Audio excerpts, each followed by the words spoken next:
उसके टारगेट को अचीव करने के लिए आपने ये काम करना है। अब जो थर्ड स्टेप है वो आपका था रिक्वेस्ट फॉर कोटेशन। अगर आपको कोटिंग राइट्स 20 मिल रहे हैं मंथली बेसिस के ऊपर, वो 20 के 20 आपने लाजमी यूज करने हैं। कुछ लोग होते हैं वो 10 यूज करते हैं, उसके बाद फिर कहते हैं हम महीने के एंड पे कर लेंगे, लेकिन वो किसी ना किसी काम में बिजी हो जाते हैं और वो फिर अपने जो बाकी 10 कोड्स हैं वो यूज नहीं कर सकते और वो एक्सपायर हो जाते हैं।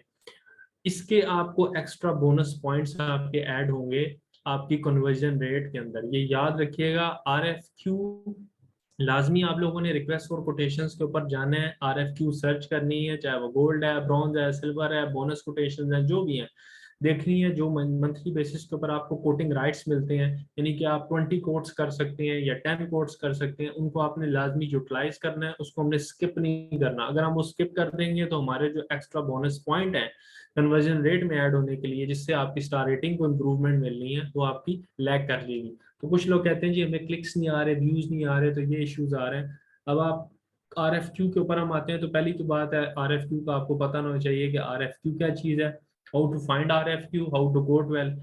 बगैर टाइम वेस्ट किए हुए मैं फौरन आपको RFQ सेक्शन पे लेके जाता हूँ।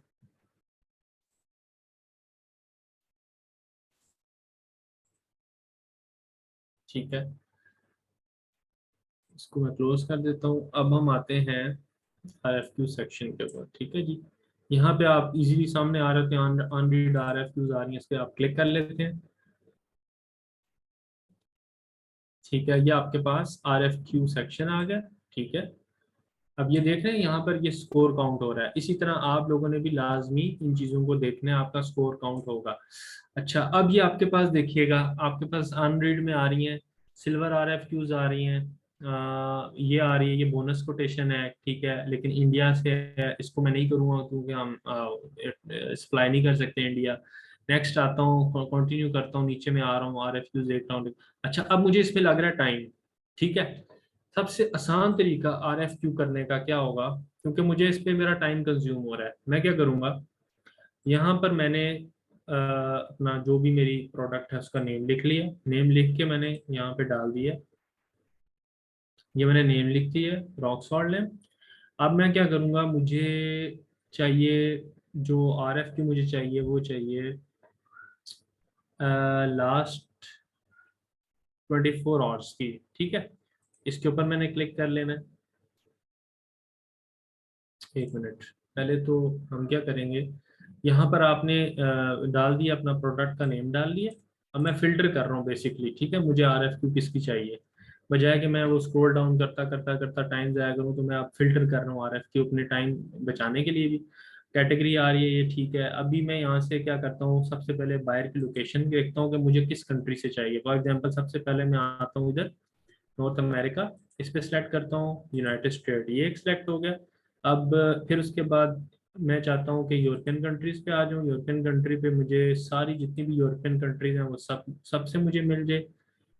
फिर उसके बाद मैं साउथ अमेरिका साइड पे आता हूँ, तो यहाँ से भी मुझे सब मिल जाए, इसमें आपका चिली और ये सारा ब्राज़ील और ये सारा अर्जेंटीना वगैरह। ठीक है, इस साइड पे north America already United states select हुआ है, पैसिफिक पे इसको रहने देते हैं। एशिया साइड पे आते हैं, एशिया की मुझे सिर्फ तुर्की, फिलीपींस, मलेशिया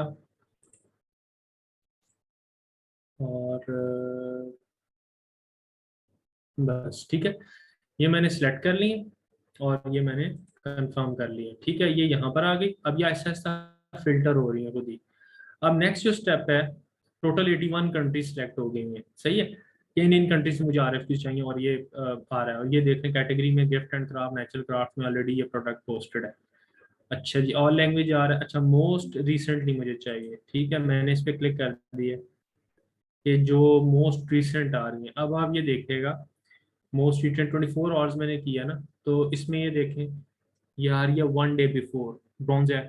इससे रिलेटेड आ रही है, रशियन फेडरेशन से आ रही है, 15 पीसेज है। ठीक है, नेक्स्ट आता हूँ, फिलीपींस आ रही है, 350 पीसेज है और ये 3 डेज बिफोर आ रही है। फिर ये चिली की आ रही है। ठीक है, इसी तरह मैं देखूँ, तुर्की की आई हुई है, इटली की आई हुई है, यूनाइटेड किंगडम की है फिर एक। ठीक है, 9 डेज बिफोर, ये सारी। अब आप यहाँ से मैं करता हूँ, मुझे 3 डेज की मैं कर लेता हूँ, ठीक है।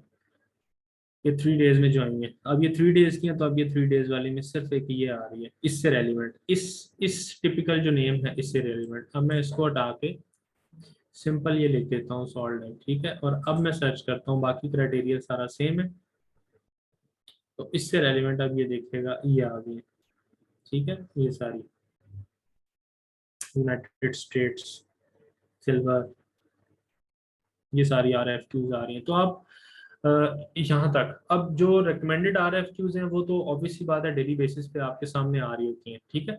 आपने टाइम बचाना है तो यहाँ पे आपने एक तो अपना प्रोडक्ट का नेम लिख लें, सही है।